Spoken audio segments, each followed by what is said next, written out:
মানুষের মূল্যায়ন হওয়া উচিত তার কর্ম, তার আচরণ, তার ব্যক্তিত্ব দিয়ে।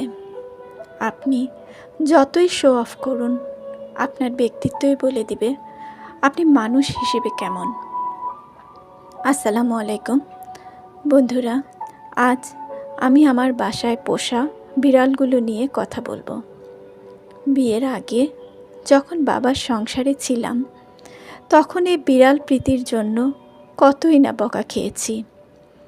আর বিড়াল যদি ঘর নোংরা করতো তো আর কথাই নেই, বাসা থেকে বিড়াল ফেলে দেয়া হতো।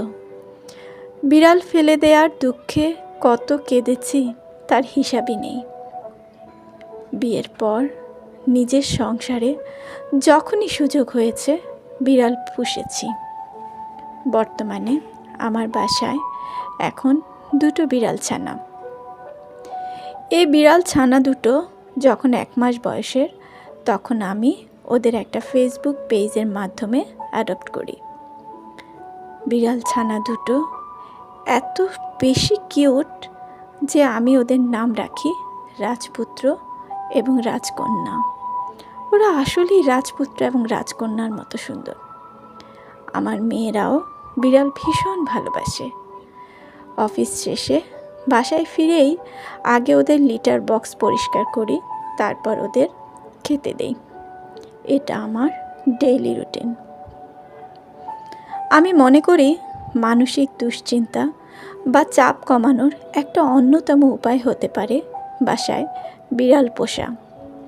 আমাদের নবী করিম সাল্লাল্লাহু আলাইহি সাল্লামও বিড়াল ভালোবাসতেন।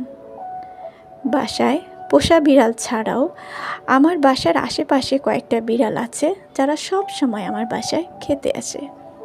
ওরা জানে এখানে আসলে খাবার পাওয়া যাবে।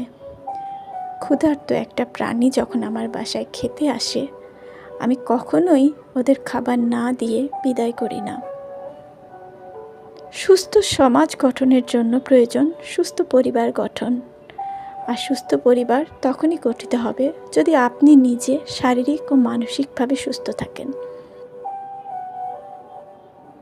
ভালো থাকবেন বন্ধুরা। আল্লাহ হাফেজ।